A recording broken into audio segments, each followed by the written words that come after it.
అన్నా దివ్య హైదరాబాద్ లో ఉందన్నా.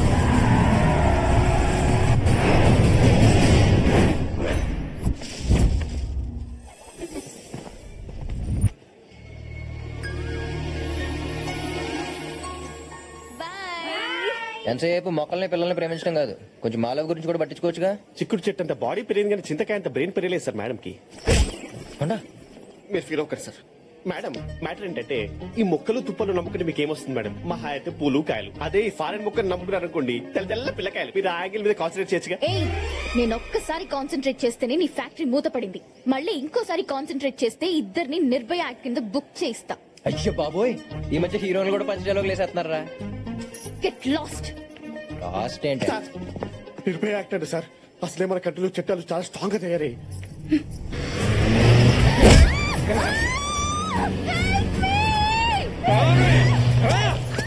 ఆకలితో ఉన్నప్పటికి జింక పిల్ల దొరికినట్టు బలే దొరికేవే.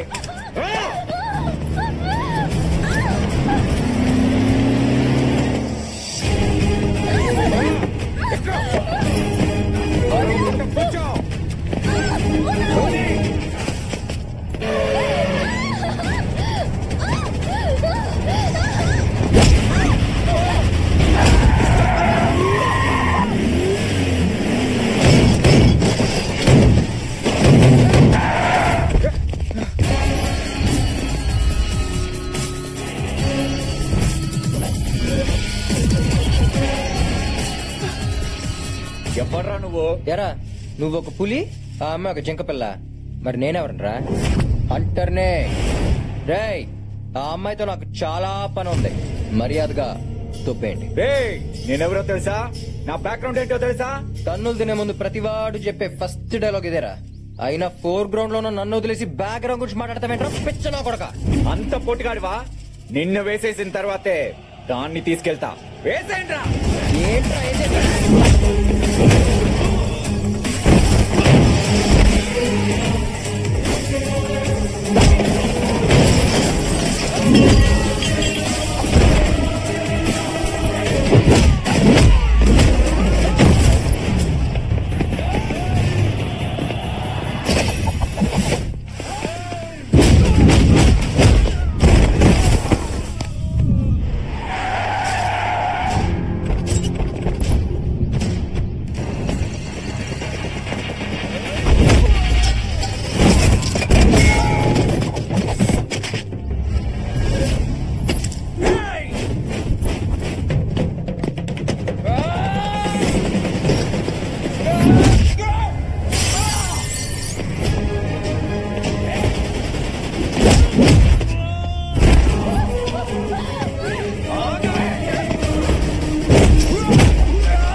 వాడు శివారెడ్డి గారు తమ్ముడన్నా.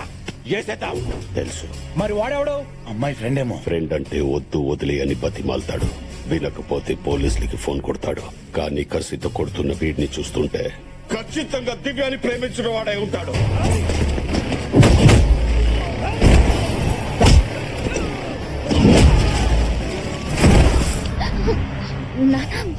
మీరు రా. నానా అది కాదు. ఇంకేం మాట్లాడుకో, పద.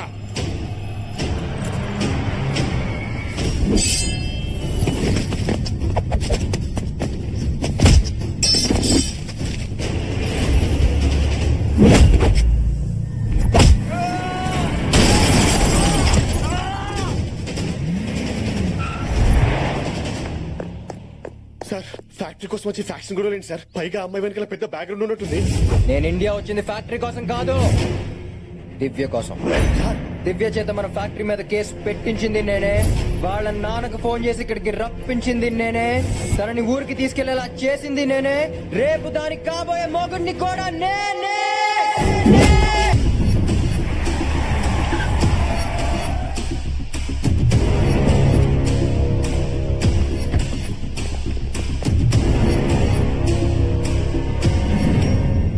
దివ్య రామ్మా.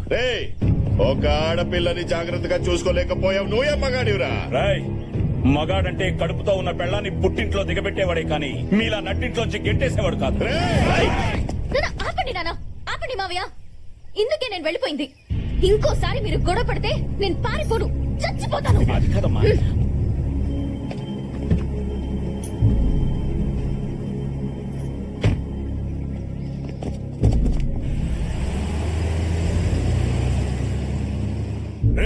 దాన్ని లేపేద్దాం అనుకుంటే మధ్యలో వాడేవడరా? తెలీదన్నా, కానీ వాడు కొడితే ఇలా నవ్వారు పడుతున్నా. అంతా పోటుగాడా? వాడితో పెట్టుకుంటే నువ్వు కూడా రైస్ ని జ్యూస్ లాగా తాగాల్సి వస్తుంది. రేయ్, అసలు వాడెవడో, ఎక్కడి నుంచి వచ్చాడు, ఎక్కడ ఉంటాడు తెలుసుకోండి. అంటే మీరు ఫారెన్ నుంచి వచ్చింది ఫ్యాక్టరీ కోసం కాదా, ఆ అమ్మాయి కోసమా? అసలు ఏం జరిగింది సార్?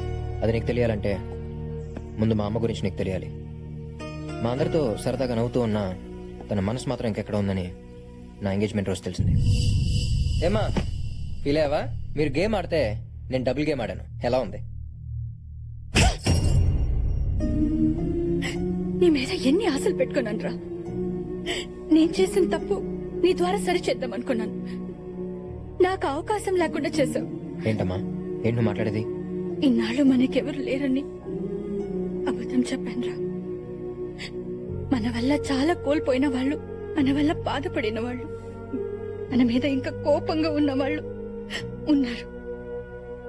నాకు 4 అన్నయ్యలు. వాళ్ళకి నేనంటే ప్రాణం. నాకు వాళ్ళంటే ప్రాణం కన్నా ఎక్కువ. అదే ఊర్లో మా పెద్దన్నయ్యకు ఉన్న ఒకే ఒక బెస్ట్ ఫ్రెండ్ సాయిరెడ్డి గారు. సాయిరెడ్డి గారికి 4 చెల్లెళ్ళు. తమ స్నేహాన్ని బంధుత్వంగా మార్చుకోవడానికి తన చెల్లెలని మా అన్నయ్యలు చేసుకోవాలని నన్ను సాయిరెడ్డి గారికి ఇచ్చేయాలని నిర్ణయించుకున్నారు. నా చదువు పూర్తయిన తర్వాత మా ఇద్దరికి పెళ్లి చేయాలనుకున్నారు. ఈలోపు వాళ్ళ పెళ్లిళ్ళు జరిగిపోయాయి. అప్పటికే నేను మీ నాన్నని ప్రేమించాను. ఈ విషయం మా అన్నయ్యలకి చెప్పే ధైర్యం లేక సాయిరెడ్డి గారికి చెప్పాను. ఏంట్రా నువ్వు మాట్లాడేది? ఈ పెళ్లి చేసుకోవడం నాకు ఇష్టం లేదు. ఇక్కడ దాకా తీసుకొచ్చి ఇప్పుడు కాదంటావేంటి? నువ్వు ఆ రోజు మాటిచ్చావనే కదా నీ చెల్లెలని మేం చేసుకుంది. కానీ మా జాతకాలు కుదరట్లేదని పంతులు గారు చెప్పారు. ఇప్పుడు దాని పెళ్లి క్యాన్సిల్ అయితే తెలిస్తే ఎంత బాధపడుతుంది? నేను మాత్రం మీ చెల్లిని పెళ్లి చేసుకోలేను, క్షమించండి.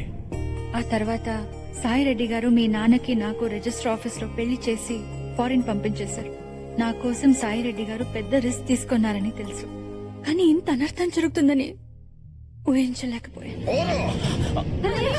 బాబా, మా చెల్లెల్ని ఊరి నుంచి పంపించేసి మన స్నేహానికి ద్రోహం చేశావు. అందుకే మీ చెల్లెల్ని మా అందరి జీవితాల నుంచి పంపించేస్తున్నా. ముగ్గుళ్ళుండి కూడా నీ చెల్లెలు ముండం మోపల్లాగా నీ కళ్ళెదురుగా తిరుగుతుంటే నువ్వు జీవితంతో కుళ్ళి కుళ్ళి ఏడవాలి.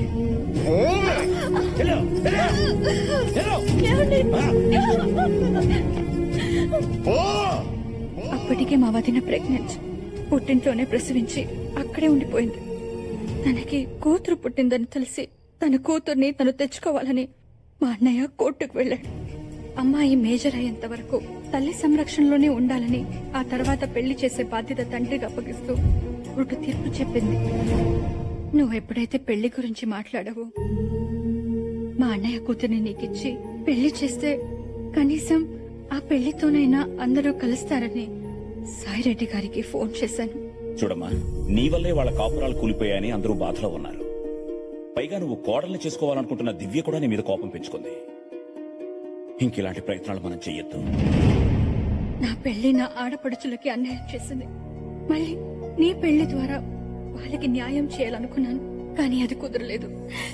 ఊరుకోమ్మా, ఇందులో నీ వల్ల ఏ తప్పు జరగలేదమ్మా.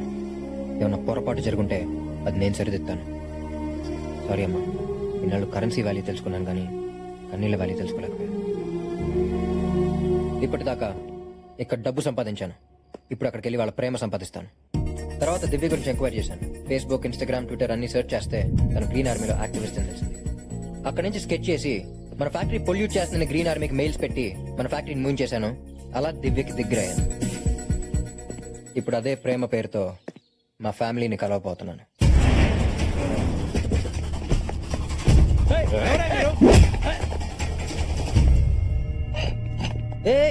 ఎవరు మీరంతా? మా అన్న భూపతి, రఘుపతి, చలపతి, ఉమాపతి. మీ తిరుపత? కాదు, బొబ్బిలి. నా కూతుర్ని ప్రేమించడానికి ఎంత ధైర్యం నీకు? ప్రేమించడానికి కావాల్సినదే కదా. కాదంటే కన్విన్స్ చేస్తాను. చంపేస్తానంటే? రెడీ అంటాను. తనని ఎవరైనా చంపేస్తానంటే? నేను చంపేస్తాను. ఒప్పుకుంటే మీ కళ్ళుండవుతాను. అలడా, మీరు ఇప్పుడు ఒప్పుకున్నట్ట? నిన్ను చూసిన రోజే ఫిక్స్ అయ్యాను. మీ ఇంట్లో వాళ్ళకి కబర్ పెట్టు. కానీ మీ కూతురికి నేనంటే రాంగ్ ఇంప్రెషన్ ఉంది మామయ్య. ఒక్క 4 days తనతో కలిసి ఉండే ఛాన్స్ ఇవ్వండి, కన్విన్స్ చేసేస్తాను. హలో నాన్న. అమ్మా, నీకు మంచి సంబంధం చూశాను. ఆ అబ్బాయి నీకోసం ప్రాణం ఇస్తాడు.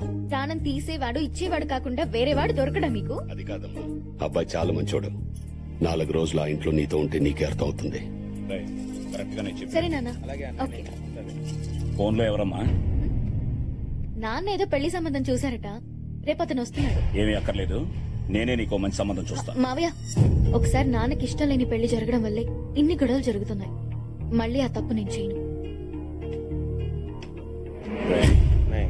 అది చిన్నపిల్లరా, మంచి చెడు తెలీదు. ఎప్పట్లాగే వచ్చేవాడిని ఊరి పులిమేరలోంచి తరిమేయండి. ఎదురు తిరిగితే పాతేయండి.